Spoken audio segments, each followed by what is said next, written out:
Okay, so Bradley Beal apparently still wants to stay with the Wizards. This could be some Kevin Garnett-esque loyalty to a team, which is cool. My instant reaction to the trade yesterday was, oh, Beal's gone, so that might not be the case. He's got the player option next year. He's going to decline it, and I think the Wizards can pay him like something close to $50 million a year or something like that. So I guess the first question is really, will he just stay with that? I mean, we'll talk about roster stuff in a second here, but let's say if 30 games into the season, this team is 12-18. Is Beal still going to want to stay no matter what? And taking a look at the team as it is now, I mean, it's interesting. I don't know how good it really is, unless Rui just starts averaging 20-something points a game. So the question that I have is, could the Wizards get another great player in here to help out Beal? While I acknowledge the irony of they just traded Westbrook yesterday. I doubt they're going to want to move picks, and even then they've got their pick locked up in protections for 4 seasons after next year. So that's tough. And besides that, I mean, look, Kuzma, he could be a trade chip for somebody, but I don't think teams are going to line up for him. Montrez and KCP, they're expiring contracts, so that can help. The last year of KCP's deal, partially guaranteed, non-guaranteed, one of the two. But that's kind of it. I mean, to me, the real interesting thing, if the Wizards were really desperate for going for a star, is if they would trade Rui or Denny.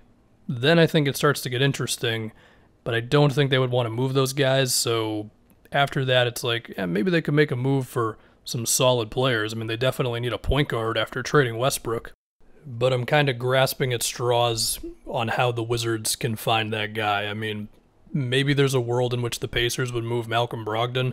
I doubt it's for much of what the Wizards have to offer. I mean, maybe it's just bringing Ish Smith and Raul Neto back and just rolling with that, and then maybe you get something better for yourself at the trade deadline or something.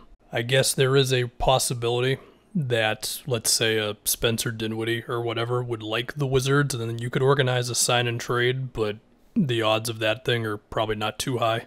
But that's the biggest question to me, is how aggressive will the Wizards get with looking to move guys for an instant improvement? Is there any fear at all that Beal would want to ask for a trade in the middle of the season, or the worst case scenario, leave in free agency or get his money and then want out? I don't know. To look at just the rest of the roster, I mean, they drafted this Kispert kid who was supposed to be one of the best shooters in the draft. They also picked Isaiah Todd, who at one time was like kind of a big deal, and he sort of fell off for whatever reason. I think Rui, going into this upcoming year, could make a pretty decent jump. I mean, the guy's attempted 11.5 shots a game the last 2 seasons. Would like to imagine that goes up. He was also going nuts against Slovenia in the Olympics, hitting a whole bunch of contested jumpers. The idea of Denny getting more opportunities now with Westbrook not there, it's exciting. I mean, Denny, obviously he's meant to have the ball in his hands. He can make plays. He can not like be a great ISO guy, but he can attack closeouts. He can play a bit in pick and rolls and stuff.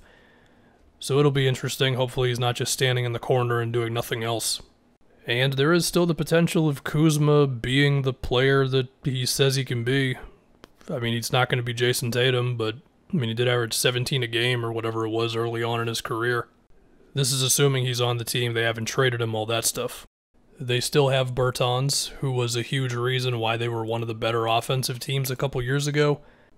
And while I know that Montrez's stock is probably lower than it's been on his best days, he's still an energy guy. He can still be a finisher around the rim, set screens for ball handlers and stuff. So it is a team. I don't think it's contending for anything more than maybe the 5th seed in the East. Even that might be a little optimistic.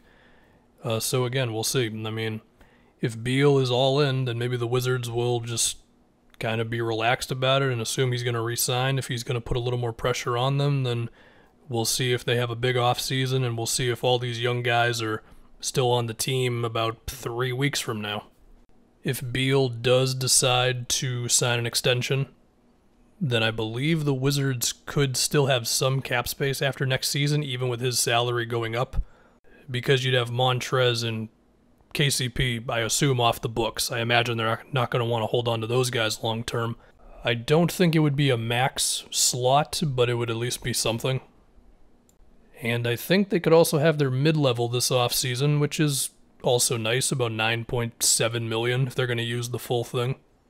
So yeah, again, it just comes down to how aggressive do they want to be? Are they content with rolling with most of the guys they have now into the season? And that's it, man. We'll see. If Bradley Beal just wants to stay in DC no matter what, then that's what it's going to be. And then we can just hope that the Wizards can put a team around him. Also, if I can just be a Celtics fan at the very end here, I do not want to trade Jaylen Brown for Bradley Beal. I don't think that does a whole lot for the Celtics. They're basically the same team after that trade. So yeah,